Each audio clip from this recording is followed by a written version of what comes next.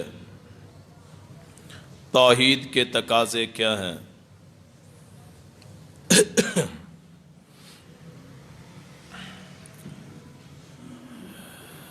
بدقسمتی کی بات یہ ہے کہ آج جو بندہ ایک اللہ کی طرف دعوت دیتا ہے اسے گستاخ کہا جاتا ہے، اسے منکر کہا جاتا ہے، اسے اللہ کے اولیاء کا گستاخ اور انکار کرنے والا کہا جاتا ہے۔ کتنے افسوس کی بات ہے کہ وہ توحید جس کی خاطر انبیاء کرام علیہم الصلاۃ نے ماریں کھائیں،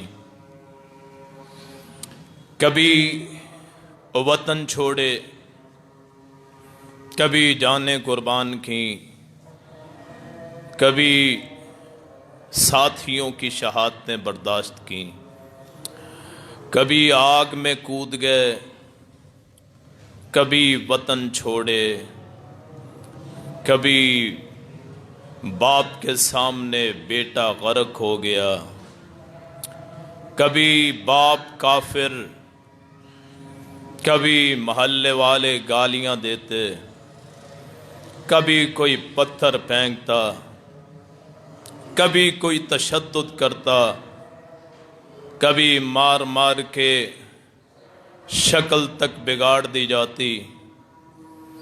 بسا اوقات ایسے ہوا کہ آرے پہ رکھ کے درمیان سے چیر دیا گیا۔ اس توحید کو اگر آج بیان کیا جائے تو معاشرہ اچھا نہیں سمجھتا، معاشرے کے چہروں پہ تیوڑیاں آتی ہیں، ماتھے دیکھے جائیں تو ان پہ نفرت جھلکتی ہے، آنکھوں کو دیکھا جائے تو ان سے طعنہ تشنی ہوتی ہے۔ آئے مولوی صاحب آج کیا آپ نے مسئلہ بیان کر دیا، کیا ضرورت ہے ایک اللہ کی بات کرنے کی، کیا ہی اچھا ہے، اور کوئی کسی کو پکارتا ہے تو اپنی جگہ پہ لگا ہے۔ میرے بھائیوں، سب سے اہم موضوع اللہ کی توحید ہے۔ جس ممبر سے، جس محراب سے، جس منہ سے توحید کی بات نہ ہو، ایک اللہ کی بات نہ ہو، وہ ممبر بھی بیکار ہے، وہ زبان بھی بیکار ہے، وہ محراب بھی بیکار۔ اگر ساری زندگی شرک بیان کرتے گزر گئی یا شرک کے کام کرتے گزر گئی، بدعات کو فروغ ملا، اس پیٹ کی خاطر ان ممبروں سے توحید کے معنی کو بگاڑا گیا، لوگوں کے عقیدوں کو خراب کیا جائے، اور جب موت آ جائے اللہ کہتا ہے جتنی مرضی نیکیاں کر لو، اگر اس عقیدے میں خرابی آ گئی، توحید کا عقیدہ خراب ہو گیا تو سارے اعمال ضائع ہو جاتے ہیں۔ ان اللہ لا یغفر ان یشرک بہ ویغفر ما دون ذلک لمن یشاء۔ اللہ سارے گناہوں کو معاف کر دیتا ہے، لیکن ایک گناہ ایسا ہے جس کو اللہ معاف نہیں کرتا ہے، وہ ہے اللہ کے ساتھ شریک کسی کو ٹھہرانا۔ یہاں ہر مکتبہ فکر کے میرے بھائی آتے ہیں، ہو سکتا ہے میرے کسی لفظ سے، میرے لہجے سے، میرے لب و لباب سے، میرے الفاظ سے کسی میرے بھائی کا دل دکھے تو میں پیشگی اس سے معذرت کر لیتا ہوں۔ اگر میری بات کسی کو اچھی نہ لگے تو اللہ کے لیے مجھے معاف کر دینا، لیکن جب میں اس جگہ پہ کھڑا ہوتا ہوں پھر میرے لیے کوئی تعلق، کوئی رشتہ داری، کوئی چہرہ نہ کسی کی جیب میرے سامنے ہے، نہ کسی کا عہدہ میرے سامنے ہے، نہ میں کسی کے چہرے کو دیکھ کے مسئلہ کروں گا۔ میں آج اللہ کی توحید بیان کرتے ہوئے ہر قسم کی مسلطوں کو پاش کروں گا، اور جو اللہ کا صحیح حق ہے آپ کے سامنے بیان کروں گا۔ کیوں؟ یہ وہ موضوع ہے جس کے لیے صحابہ کرام نے ماریں کھائیں، مکہ مکرمہ کو چھوڑا